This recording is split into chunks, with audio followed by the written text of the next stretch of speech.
Hello, welcome back to Fiction Hack podcast, where we are hoping to enhance our understanding and appreciation of the modern story. I'm Colin Monroe, and this is Ross Lawhead. So this week we're going to talk about the movie Ready Player One, or not the movie, although yes, the movie, but also the book, because I've watched the movie, but I haven't read the book, and Ross, you have done vice versa, right? I've read the book, and I didn't have time to see the movie, so I read the book instead. And so we thought that would be an interesting angle to approach the same subject matter, but one from the literary point of view and the other one from the motion picture point of view. I'll say it sounded like a good idea at the time, but right now I don't even know how to begin this conversation because, like, obviously with just about any book, there's a whole lot of changes that have been made. And going back and looking at one of the trailers, it seems like it's a different story, or different enough. So I don't know.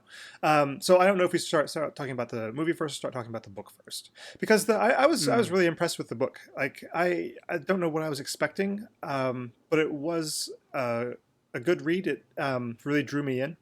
I read it quite quickly. It was one of those books where I was just finding minutes in the day. Just when I was standing around, I'd read a couple pages and then put it down, come back to it right away.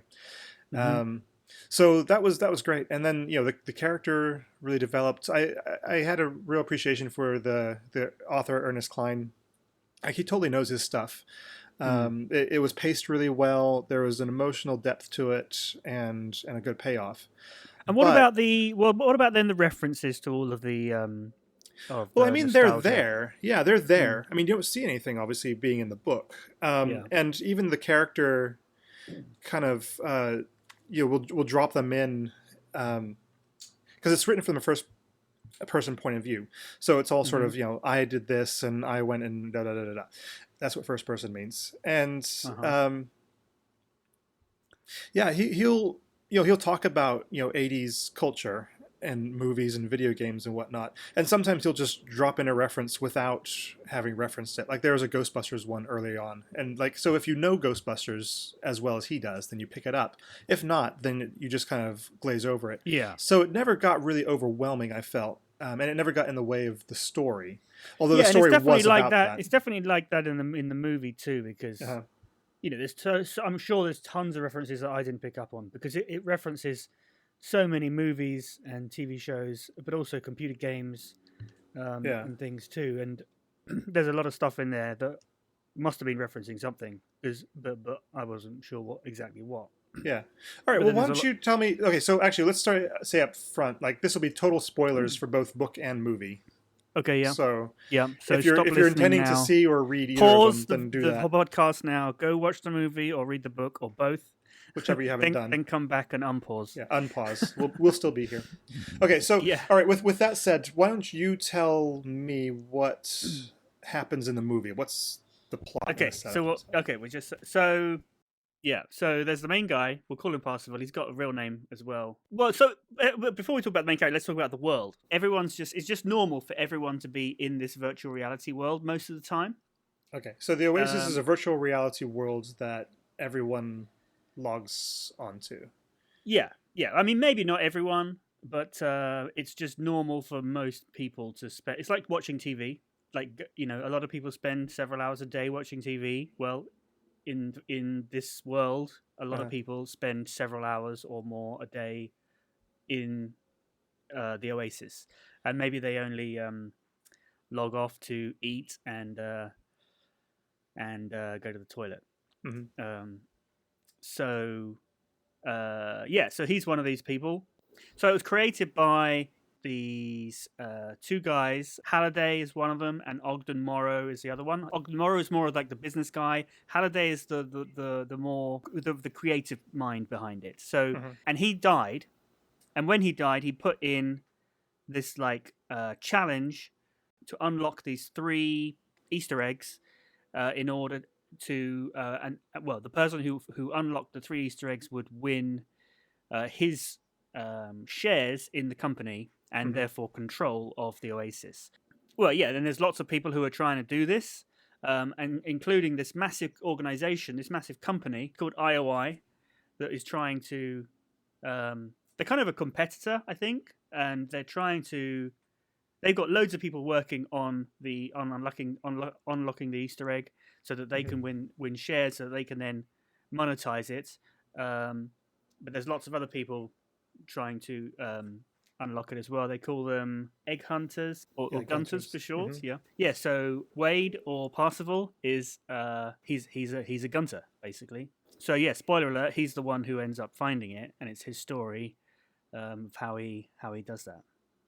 Is that pretty much the same in the book? Yeah, I'd say yeah. The broad strokes of the same. Yeah. um, So and there's three parts. There's three challenges that he has to do. yeah, In the movie, there's the race, and then there's the what's it called, that movie, The Shining challenge, and huh. then there's the final challenge, which is playing Atari computer game. Okay, so that's all. Actually, that's very different. Um, Okay, to yeah is it the um, so in the book. Okay, so all right. Well, one of the things which I thought that they would probably have changed the most was the time frame of when the movie, sorry, when the story took place. So in the book, it takes place over months, possibly, I mean, longer than a year, because he mm, finds the first egg. Parsifal's the first person to complete the challenge to get the first egg. Um, and then it's like months before he can do the next one. He sort of signs up to sponsorship deals. He gets a lot of money within yeah. the Oasis and stuff. And I mean, was that similar? Did they was there kind Well, of a yeah, time when jump? he won, he figured out how to win the race, Uh huh. or not win the race, but beat the race challenge. Um, yeah, but he was given 100,000. He just won 100,000 credits, Uh in-game huh. credits. It wasn't that, All but it right. wasn't like out of sponsorship from any other thing, from any other third party. It Yeah. was the game giving him So for points. a movie, you want to keep it ticking over, which makes Yeah. sense. For the book, obviously, you've got a lot of time to play with. So what happened was that he found this kind of the entrance to this kind of Dungeons and Dragons lair.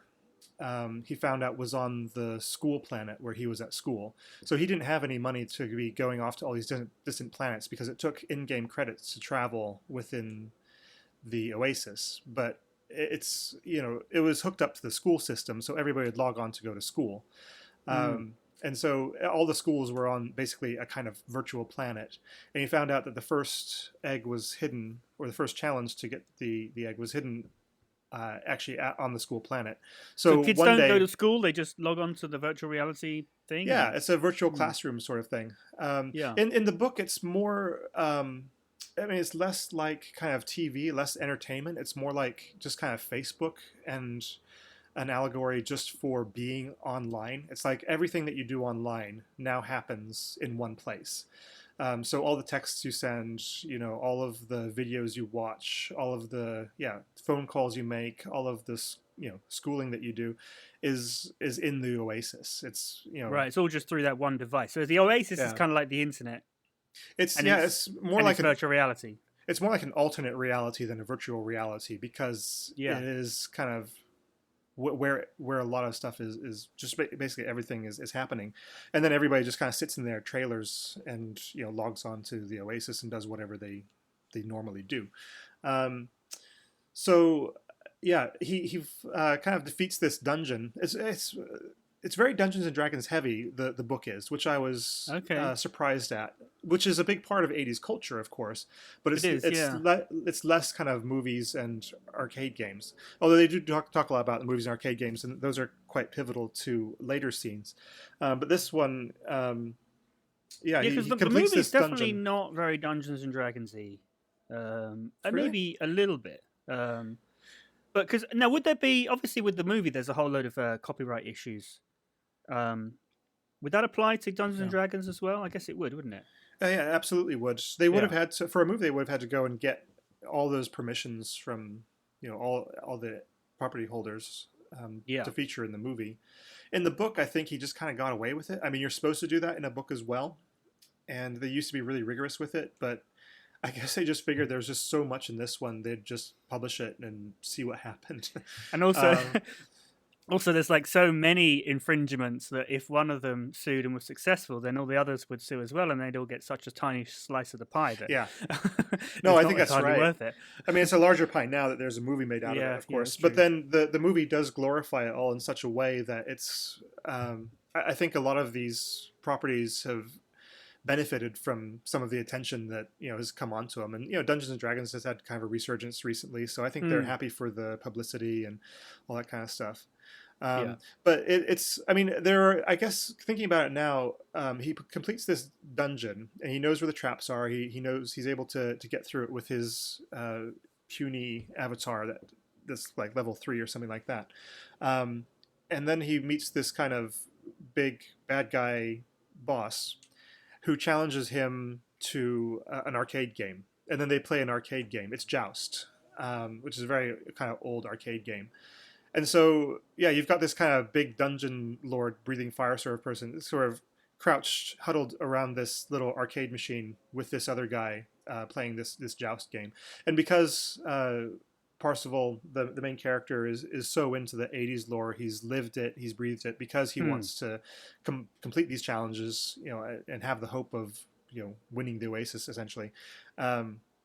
He is able to beat him, and his name goes on the scoreboard, which everybody across the world can see. They suddenly see his name pop up on the scoreboard, which has been blank for years and years and years. Yeah. And then everybody wants to know who this is, and then people want to sign up to sponsorship. And so he starts to get credits. He levels up his character, and then he basically kind of buys an asteroid and a planet and, all these... spaceships. He's got an X-wing fighter. He's got different kinds of robots, and he's got all these lightsabers, all these different kinds of guns, and all that kind of deal. Yeah, it doesn't quite go that far in the movie. He wins 100,000 credits, and then there's this scene of him walking around this like virtual mall where he can buy all these like where he's buying all these weapons and sure and things. But there's also he also buys a suit. There's one thing he buys in that same virtual mall, and it says like real world delivery or real world pickup, I think, and it's that's like a suit that helps him to sense what's going on in the real world, not the real world, but the Oasis. Yeah. There's some way that he's able to transfer that over. It might be the same sort of system, because I don't know if this happens in the movie, but in the book, after he gets the first key, then he's contacted by IOI, and they make him an offer: come work for us. We'll find it. We'll give you a.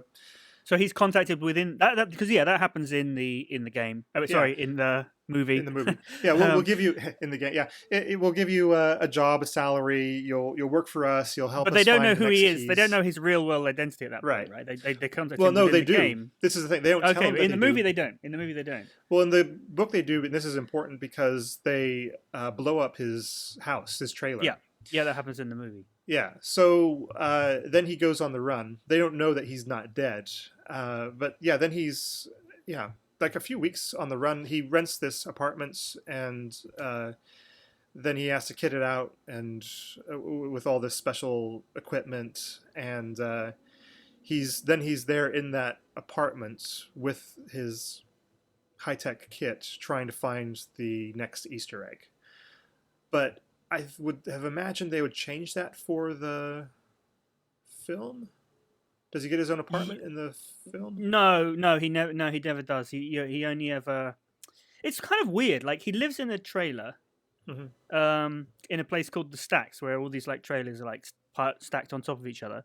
Yeah. And then where he goes to access the Oasis is like a scrapyard, where like a junkyard, where he goes into the back of a van that's like, but he has to like crawl through loads of other cars in order to get to this van that's buried under cars. Right. Okay. Yeah, and he never he never gets beyond being there. Yeah. Oh, okay. Yeah, I guess maybe like winning the credits in the first challenge didn't.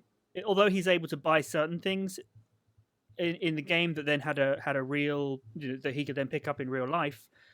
I didn't get the sense that it made him rich in the real world. Uh-huh. Only rich in the game. Um, Yeah. so, Well, he's rich in the but real yeah, world in the book, so he can support but himself while he's looking for the next egg, and then he eventually yeah, finds it. so he's not. Although he gets contacted by IOI, and they try to sort of bribe him. He doesn't.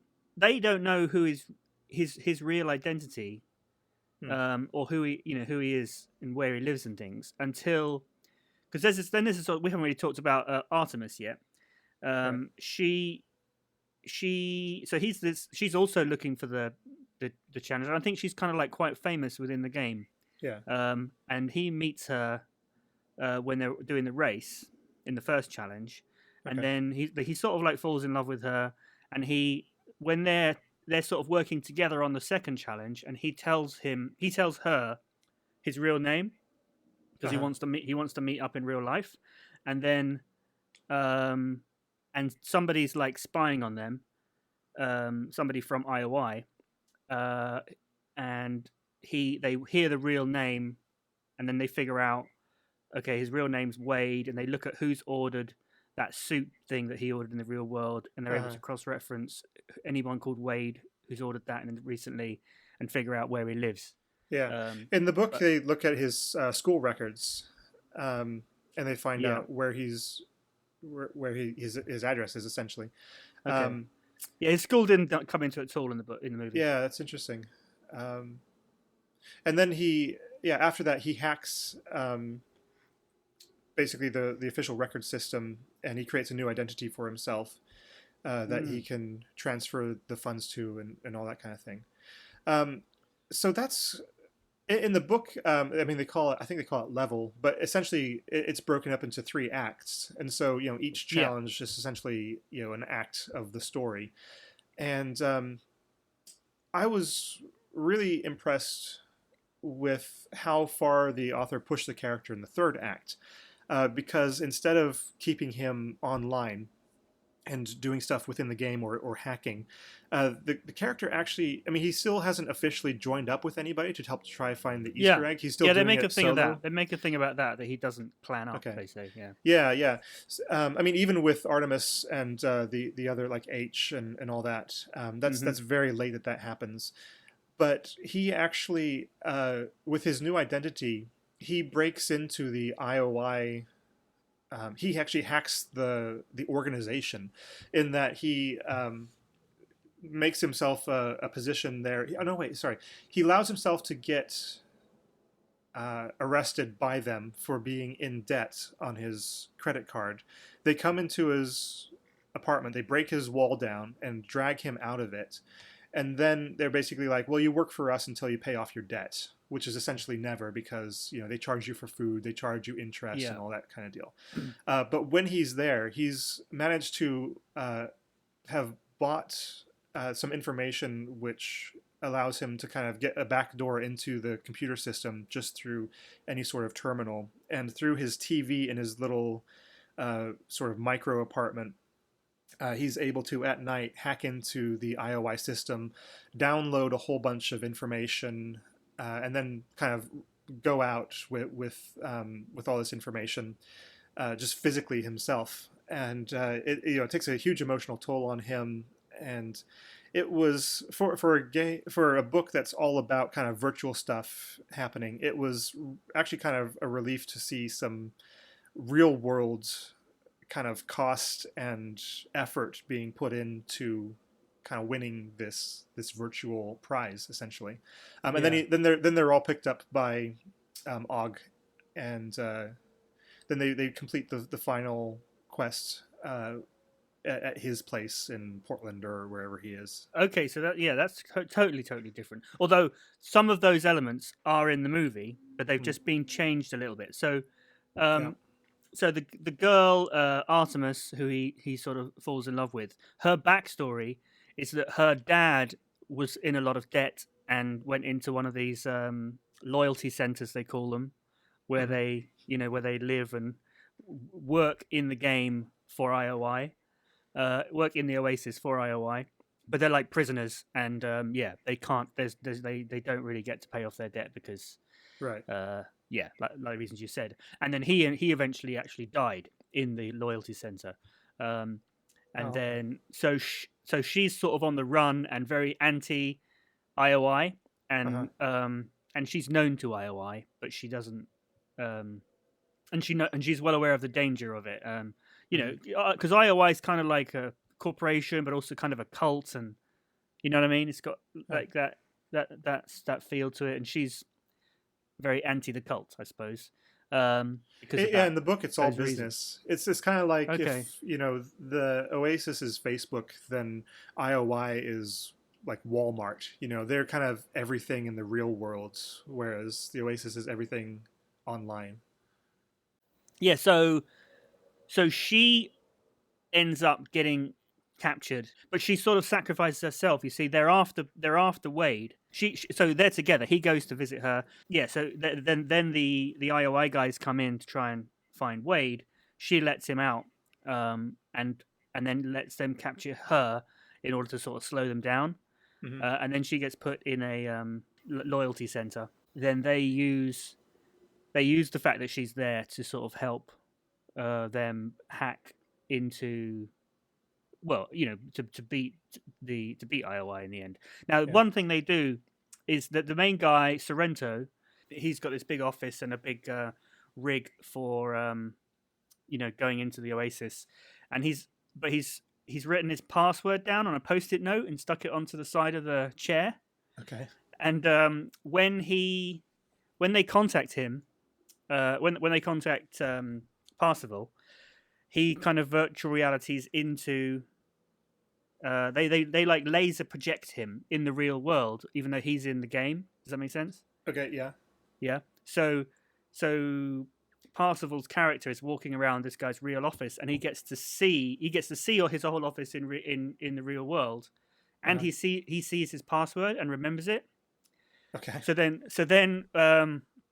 they figure out how to break Artemis out of her little cubicle, and then Oh. she goes and breaks into his Sorrento's office, hacks into his machine, and then yeah, at that point there was something weird happened. So like when she logged in with his password, she should have been controlling his avatar, but Yeah. she wasn't. She was controlling her own avatar just in his rig, which was a mistake, I guess. um, Or maybe it's just the password for the rig. Does that make maybe, sense? I guess, yeah, that would make sense.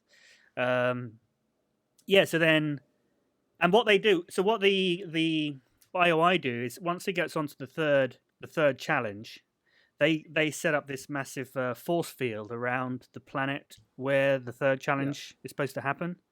Hmm. So that's how they break the force field, because she's able to hack into his his account and get in Okay. through this sort of portal that they've got in within the force field.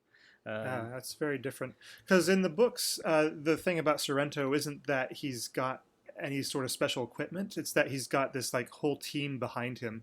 So anytime that he has to do a challenge, he just basically takes off his headgear and gloves and gives it to someone else. They step in, and he gives it to the arcade expert, and they do the arcade thing, or the trivia expert, they do the trivia thing, and then they give it back to him. So it's basically like a lot of people are playing on the same accounts with their yeah. own different Well, skills. yeah. In the movie, it's like there's a whole army that they call them Sixers. Yeah. Yeah. So those are employees of IOI or people in the loyalty centers who are trying to do the challenges and also and finding stuff out, and Hmm. you know and there's indications that there's multiple levels of uh Sixer. So there's the low level ones who are like locked in, can't get out of their cubicles, but then Uh-huh. there's slightly higher ones. You get nicer kit and a bit more longer break time. So maybe ones who've earned a higher level of loyalty or something. Is that in the book? Not really. I mean, you don't learn much about that side because it's all Hmm. from one person's point of view. Right. Unless that's revealed to the main character, then you don't really see that Hmm. side of things, which is fine. I mean, you get a little bit of just kind of structure apart from the fact that they've got all the money that they need and all the resources that they need with no limitations. Then yeah, you don't really get any idea of what it's kind of like to be there, except that if you do work for IOI, you've got a steady job and you can provide for your family, which is not what anyone else would be able to do in that Yeah. world. It's sort of a I guess it's apocalyptic world. It's not post or pre. It's just apocalyptic. Um, Right. So but just to summarize quickly, I mean, where we are so far. So in yeah, the movie, the first challenge was the race, and hmm the secret was that he has to go backwards to in win. the yeah in the And the I first have no challenge doubt in about that. what was the first challenge in the book? Yeah, so he has to do this sort of dungeon map, um, Which he accesses through the school. which he accesses. Yeah, he goes to the school planet, and he goes to like a school sports game so that he can get free transport across the planet to where this is. He completes the dungeon, and Right. he plays a arcade game with With the big boss. with a big boss AI kind of guy, and he Okay. gets the copper key. Yeah. But then also there's another puzzle, and he has to. He's suddenly in the movie War Games, the Matthew Broderick game, and he Okay. has to sort of act and say all the things that the character does, and then he gets points, and then at the end, then he's able to get the So, a clue or a key. but that's not the second challenge. That's not the second act. No, that's Though. all still the That's part first of the first. challenge. Yeah. Okay. So in the because then that's similar to the second challenge, the second act in the movie, Uh-huh. which is where because they after winning each key they get a clue Right. to tell them about what so they can figure out what the next one is, and they figure out that the next one is the movie The Shining. So they go to some place. They get them. They go into the movie The Shining. Okay. Um, and and yeah, and what they have to do is go to the ballroom and meet this woman that Halliday was in love with in the Oh, real world in the ballroom, and she's like dancing with zombies, and so they kind of have to, and they're all like flying around. It's weird. uh-huh. There's no floor, and they have to. So first of all, they have to deal with all of the scary stuff in the movie, The Okay. Shining. There's So they don't have to act the movie; they just have to go through that location. yeah, yeah. Okay. They have to go through that location, and so they have to know to avoid the room with the woman in the bathtub and the twins and the elevator with the blood in it and all that's in there. Okay. And then they end up in they end up in the maze, or one of the characters ends up in the maze because he hasn't seen the movie anyway. Uh-huh. So then they end up in the ballroom, and what you have to do is jump into the dancing and save the girl and dance with her when she's with the zombies, basically. Yeah, Uh-huh. and that's the second challenge. Okay. So for the book, he has to go to a certain planet, which has got like copies of Halliday's childhood home on it. He's got to play Zork, the text adventure game Zork, and then he's able to get. I can't remember how it works now. There's keys and gates and stuff, and there's more than one challenge, but it's all Blade Runner. He has to take the robot test from Yeah, I know what Blade you mean. Runner. Yeah, Yeah, and then there's another arcade game, and then yeah, somehow Rush comes into it with their album 2112, and which I like because I love that album. Um, and then he's able to get like the final clue to the final gate. yeah. Okay, so the final gate. Do you want to talk about that in the book then? What happens in the final gate? Yeah, so they all find out where it is, but they can't. Okay, what happens? Okay, it's because IOI sets up on the planet basically, and yeah, the force shield thing is there, Right. and Yeah. they're sending people in, person after person, to try to attempt this challenge, and they can't do it. They can't do it. That's why Parzival has to actually physically break into the building and he plants a virus, or or a timer to blow up the server or something like that. And so he gets all of the Gunters to arrive at a certain time.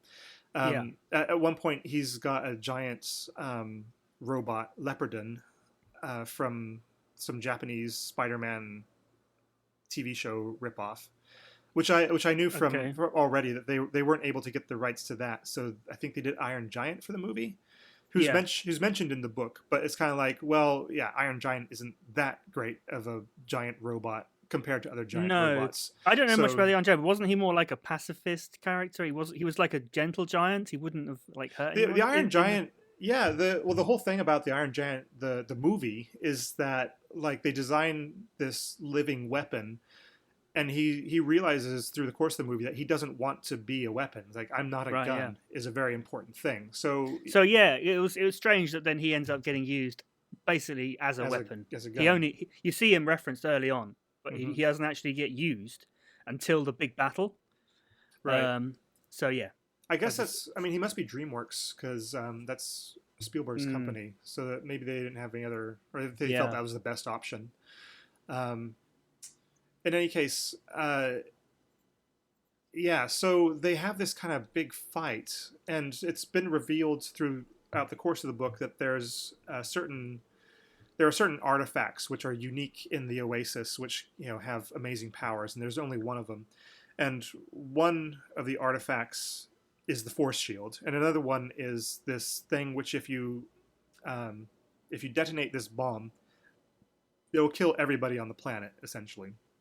Yeah. And so when it turns out that the Sixers see that things aren't going their way and everybody who's against them is on this one planet, they decide they're going to blow up everybody, themselves included, and then just be the first ones to get back there to try to complete the challenges while everybody else is still trying to, put hairstyles on their avatar or whatever.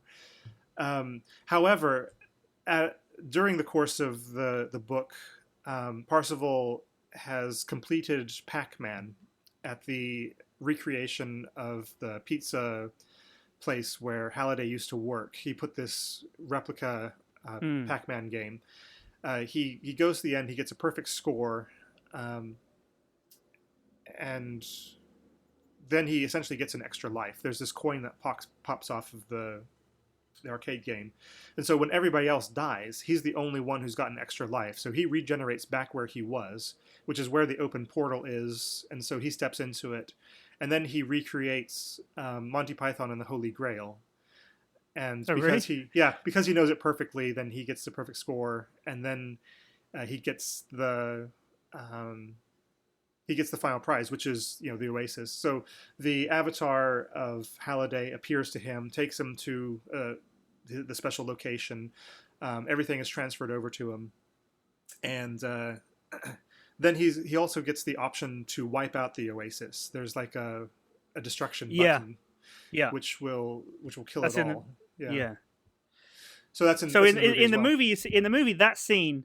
I'll jump back in a minute, but that scene where he's introduced to the button where he can shut the whole thing down, Yeah. and that's just like on a wall, and he's in like Halliday's bedroom from when he was a kid, Okay. in the game. But in the real world, he's in the back of a van, Okay. and the van is being chased, is in the middle of a car chase, hmm with two IOI cars like smashing into it, trying to catch him, and so Right. he's like can't stand up straight, and Okay. he shows him the game, and he shows him the button, and he like rushes forward and almost accidentally presses it. It's one of the funny moments in the movie. It's kind of Um, nice.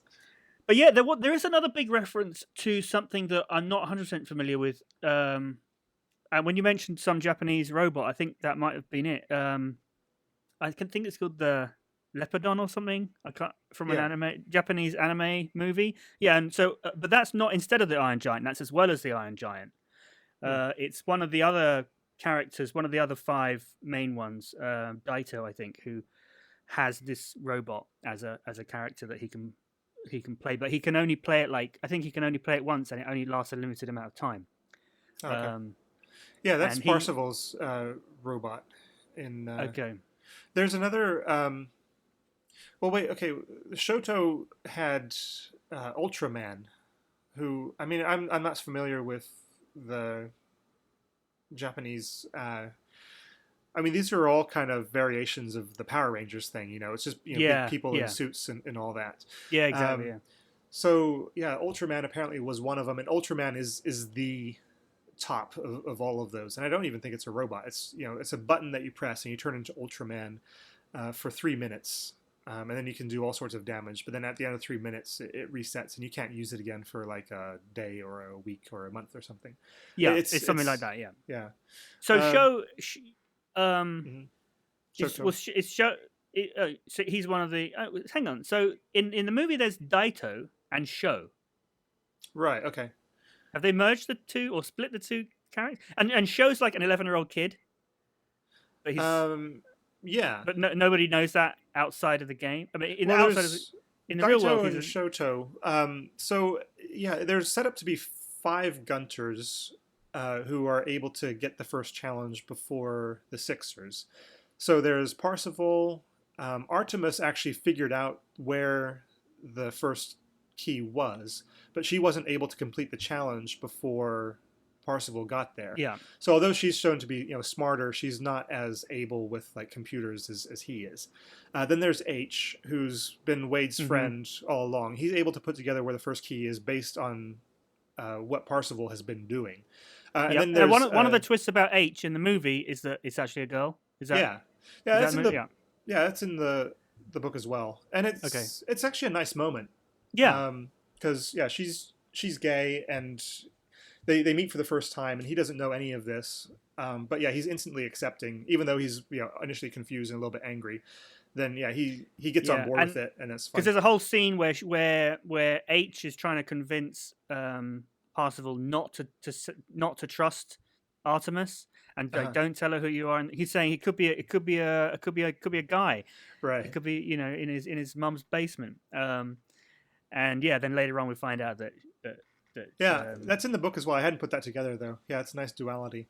yeah. So, but okay, but talking about duality, so those 4 are all kind of loosely connected, and then there's Daito and Shoto, who they say that they're brothers, but they're not real brothers. They just are really good friends in the game. Um, Yeah. and then Daito actually gets killed by IOI. They break into his apartment and throw him out of the window Oh right. uh, for getting for being against them essentially. Um, but they don't know who Shoto is or where he is, so he's able to escape. And so they're all Mm. basically on the run from IOI throughout the movie. But you get the idea that they've been this kind of way off the grid and in the grid, off the grid in the real world, even though they're plugged into the grid. Um, Yeah. they've lived these kind of lives anyway, so it's not much of a problem. Hmm. Um, Yeah. So Daito in the movie he dies in the game, but not in the real world, and he oh, dies just after he's that robot, and he's fighting against Mecha Godzilla, hmm which the Sorrento character has. So, okay, yeah, and I think he deals some damage to him, but then he's like in the yeah. So then the Godzilla grabs onto him, and he changes back into normal size, and then he just crushes him in his hand. And then okay. do they have the thing? Do they have the thing in the book where if if you die in the game, um, you just lose. You can still obviously come back in again, but you start with 0. You lose all your possessions basically. Yeah, Because they have this bit where the character IROC, I don't know if he's in the book. He's like this very high level player who's like works for IOI, but he's kind of independent. hmm He has this. There's one scene where his arm gets cut off, and instead of blood coming out, coins come out, and when people die, they explode in like a cloud of coin, and right, all of okay. their like special objects and things that they had can be picked up by other players. That's interesting. That's not in the Um, book, but that's something that is in the Scott Pilgrim comic book. okay. That when he defeats the boyfriends, then they drop some loot, which again is Mm. Dungeons It's and very Dragons kind of well. thing. It's also a very gay computer game. You know, that's like what happens in Yeah. Halo. Mm, When I think when people die, well, you can pick up all well, their special weapons and stuff. no, I mean you But can. the whole leveling up thing, that's very and different objects being, you can only have certain objects if you have a certain level. That's very Dungeons and Dragons. Yeah, yeah. Yeah, so that's why I was saying that I was surprised at how heavy that was in the book. But then, there is a crossover with video games and Dungeons and Dragons Yeah. because you can play those kind of online, and there have been big role playing games, massive multiplayer video games, which makes sense with all the avatars and all that kind of thing. So then going on to the third act in the movie, Mhm. So there's this planet and there's this force field around it, and on this planet there's this arcade machine similar to what you were saying about the first act in the book. There's Yeah. this arcade machine, and it's not an arcade machine. It's like an original Atari console, I think. Well, sorry. In every challenge in the book, there's an arcade challenge element to it Oh, as okay. well. Right. Yeah, so you Well, have to defeat the thing, and then you have to do the arcade thing, and then there's a movie, I think. Oh, but yeah. right.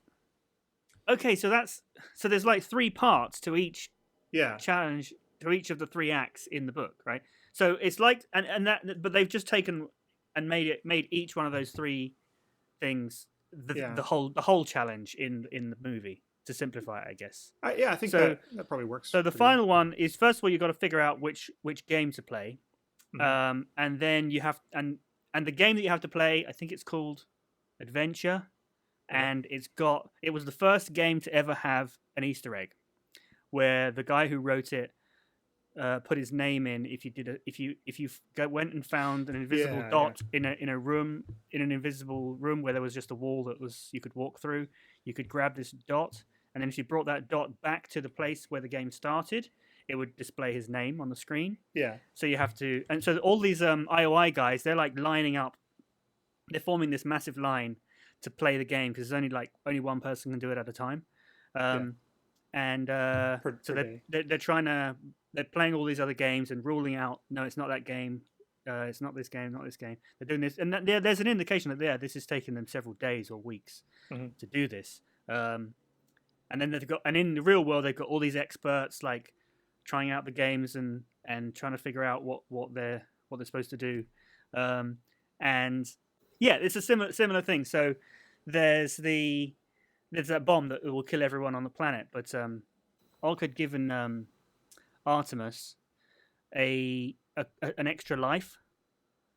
Okay. Which was just a coin. So there's a scene earlier on where there's these archives where the store that Halliday built with all of his memories and all of the things that he was into were all stored in these archives, so people could go and study him in order to figure out, to get clues for winning the challenge.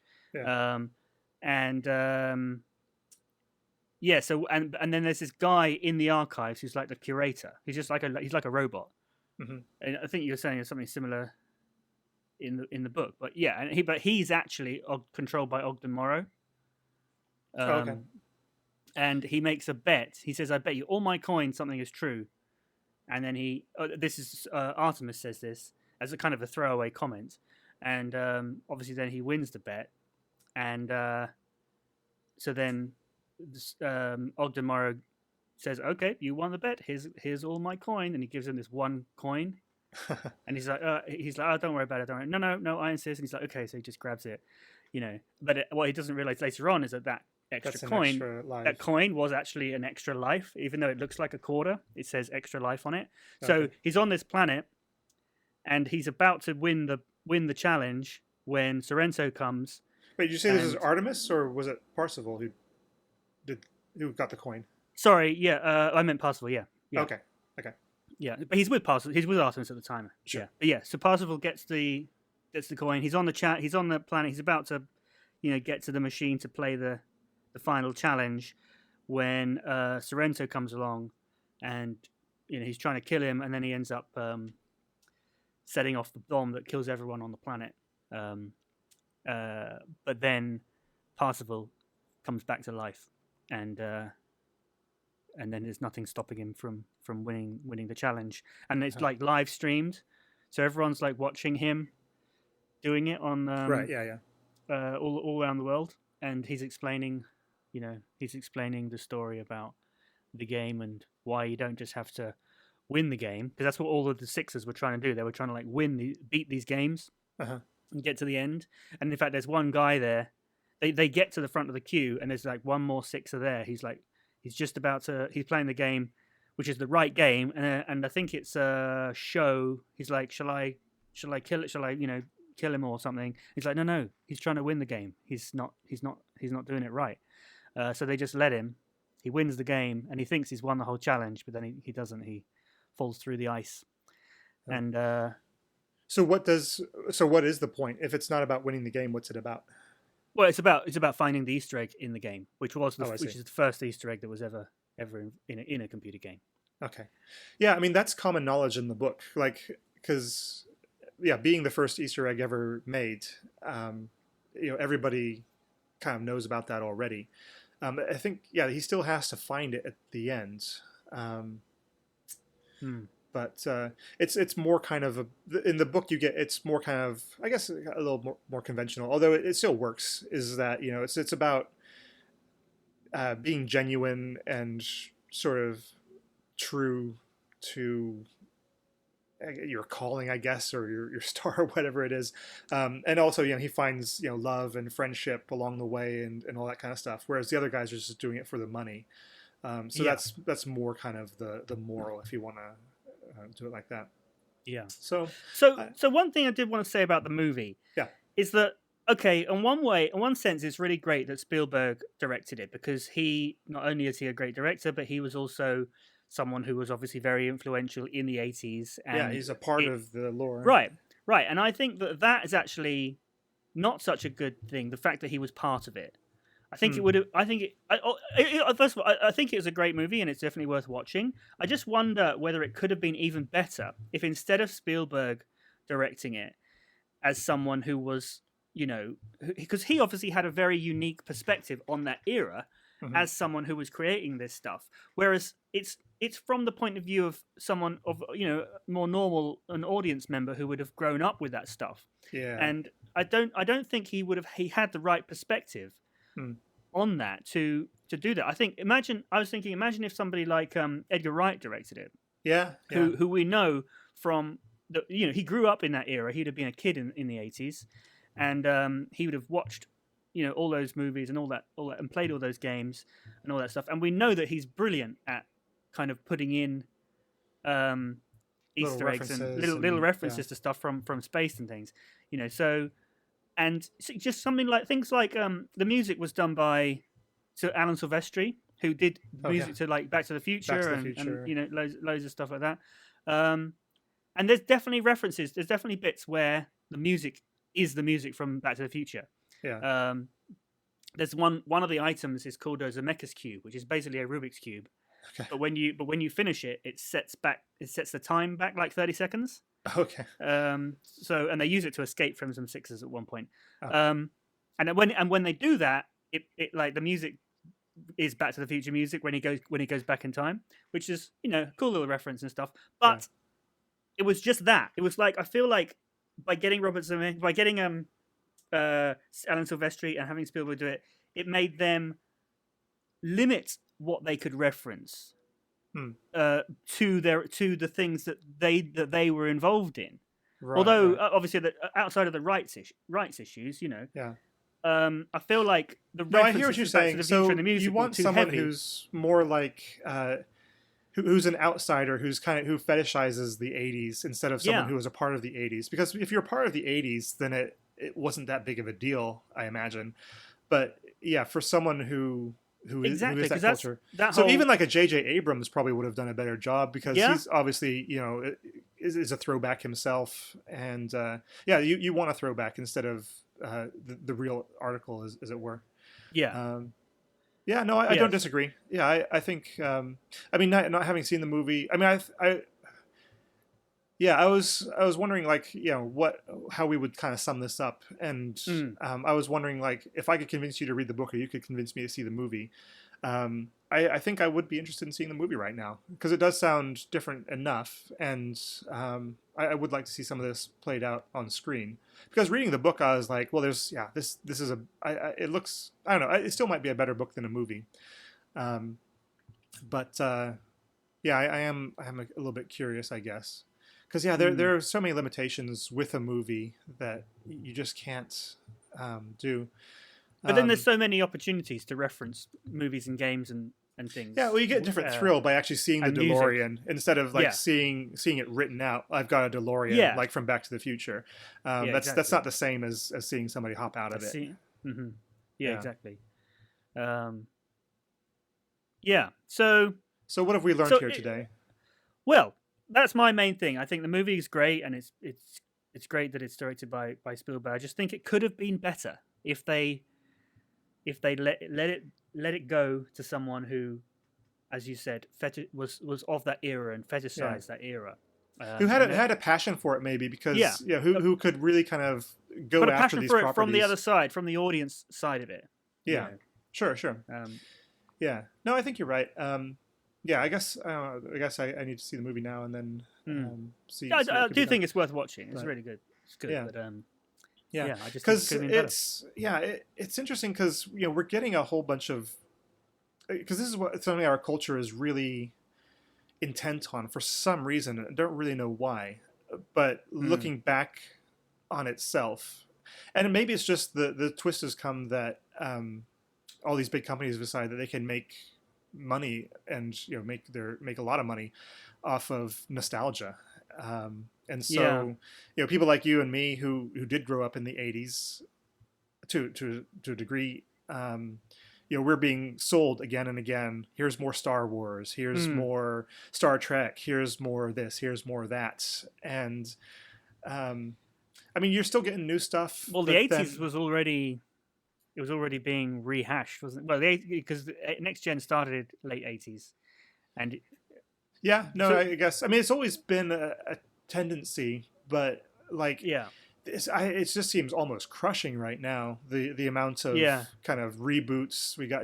There's now just a whole lexicon of how you discuss like a reboot. Is it a soft reboot? Is it a hard reboot? Is it a continuation? Is it a reset? Is it all this kind of stuff? Which even 10 years ago, it's a whole genre or subgenre or parallel genre. It's not even a genre. It seems like it's just a marketing kind of tsunami. It's just coming at you. It's just up to you how you're going to react to it, because it's unavoidable. So and this with the book, it takes it to another degree, because instead of just trying to kind of cash in on it or make it a feature, the story and the book and the movie are saying, it's not just that this stuff is nostalgic, it's interesting to certain people, but the story makes it actually important. The story makes it life or death that everything about, every episode of this obscure, cartoon, or every line of Monty Python, the Holy Grail, or every, everything that Matthew Broderick does in war games and all that kind of stuff. It's not just that, oh yeah, well, that's kind of fun, that's interesting, I'll pay $10 for that.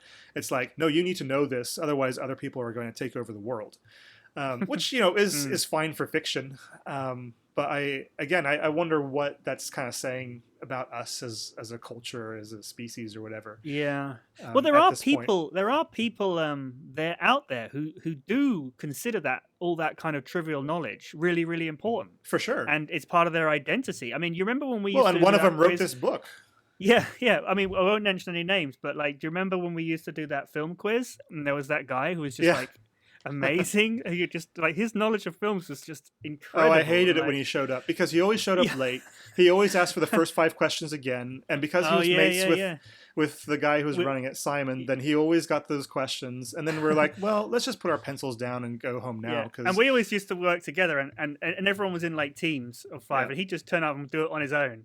Anyway, but his knowledge And was he'd incredible. argue. He wouldn't argue. He'd have a little discussion. It was like, what's the first film noir movie that was considered to ever be made?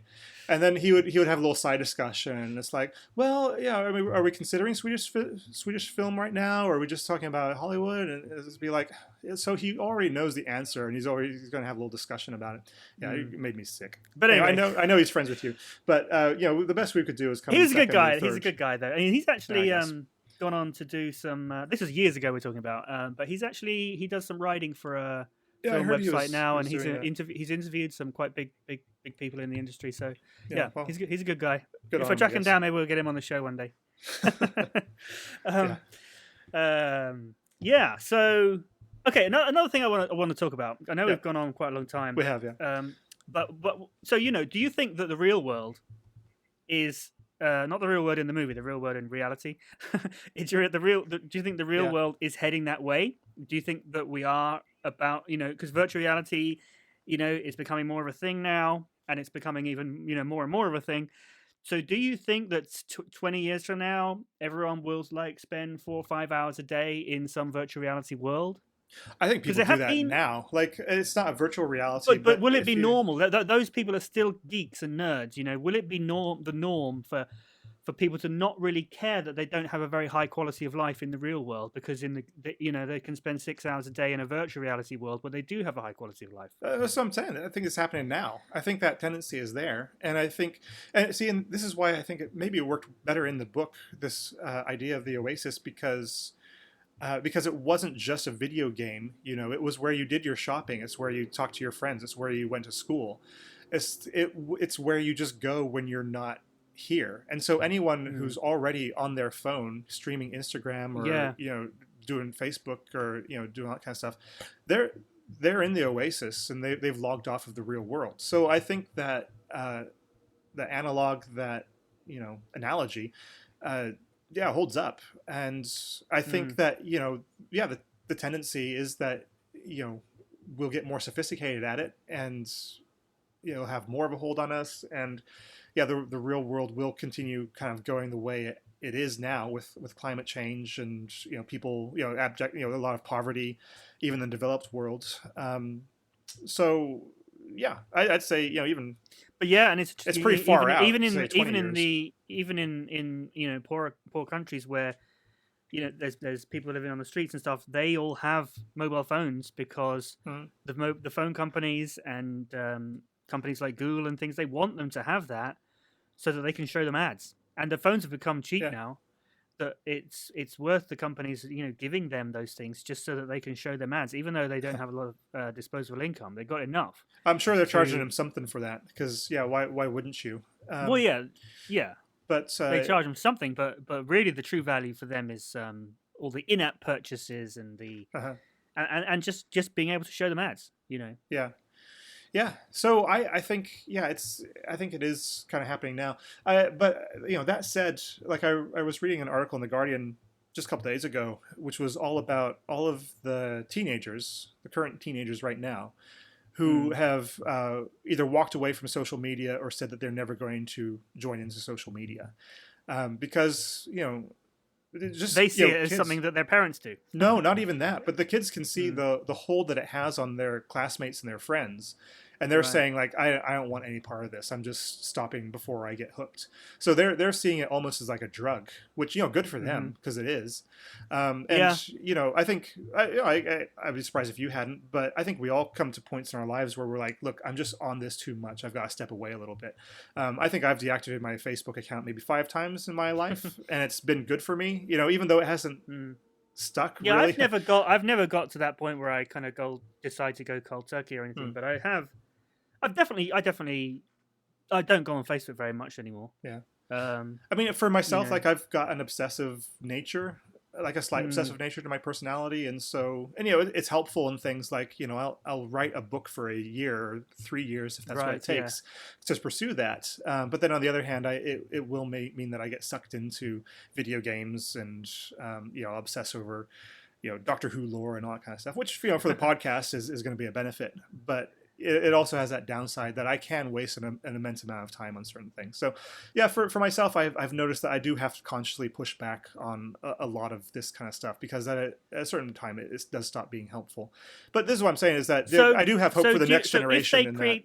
So if they create the Oasis, yeah. would you get sucked in? I don't know. I'm at that point in my life right now where, like, I've got kids, and I'm just, money's a bit tight, so we're just working every moment of our lives just trying to get some coin ourselves. So yeah, I don't really have the luxury of time to get sucked into anything anymore. But I think all things being equal, I probably would, and because I have in the past, because I have played, the Baldur's Gate and the Tales of the Sword Isles, the Dungeons and Dragons online games and stuff, and it's totally, and that's, and not all of it has been wasted. There's benefits to some of that, and also, I'm someone who is writing books that people hopefully will obsess over or at least read one day. So in a way, I'm kind of hoping that I get some bank off of someone else's obsession about fantasy novels or reading books and that kind of stuff. And I mean, this whole podcast is about, this is Fiction Hack. This is and what we say is like it's all about trying to get a deeper understanding and a deeper appreciation of the modern story. And we talked about this in the very first episode when we were trying to decide what the podcast is actually about, and we were saying, because what's the point of this, or what's so important about fiction? Well, fiction's not real, but it does speak a truth to reality, to ourselves. It reflects on reality. So amen, testify.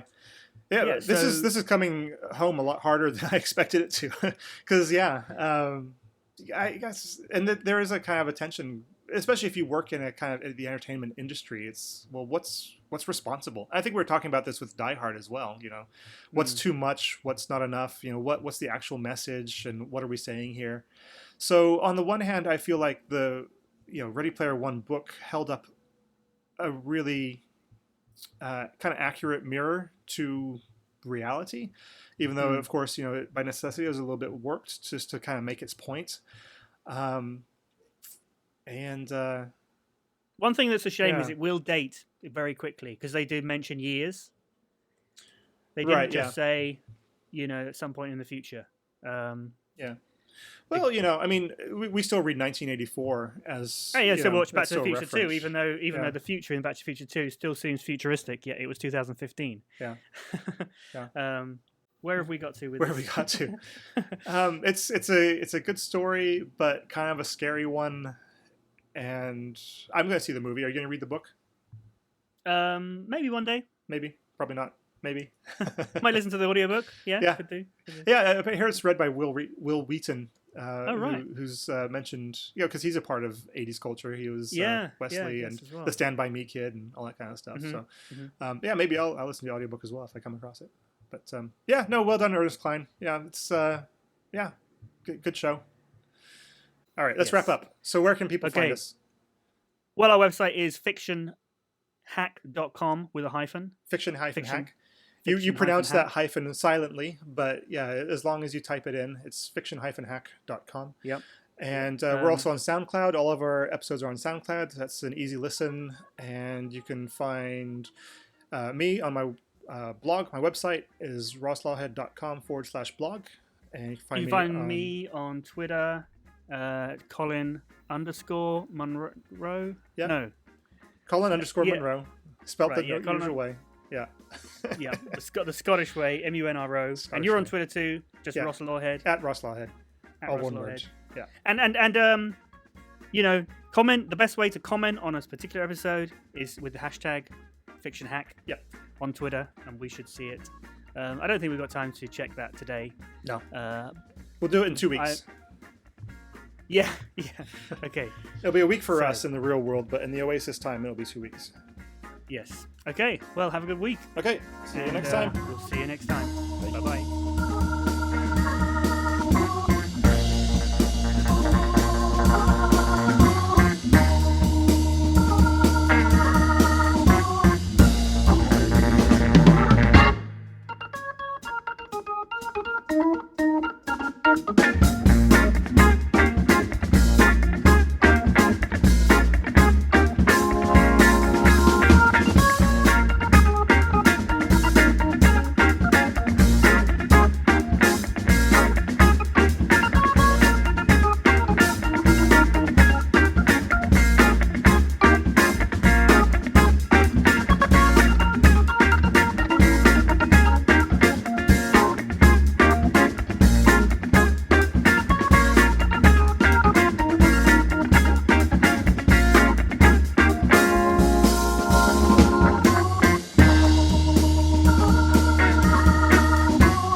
there's a theory that Stanley Kubrick was involved in faking the moon landings, Oh. and that 2001 was his R&D for it. And then in the movie The Shining, there's loads of like hidden messages that are like a confession that he'd done it. Anyway, it's Yeah, an 'cause interesting theory. Why I would don't you actually believe. confess? Why don't you just hide all your messages in a movie? Well, maybe it was just burning on his conscience or something. I don't know. But, I mean, I don't believe the moon landings were fake, but I do think Yeah. it's a really interesting conspiracy theory, entertaining conspiracy No, theory. that sounds fun. You should look I into should that definitely if you look into get that. if you get a chance. For sure. Yeah.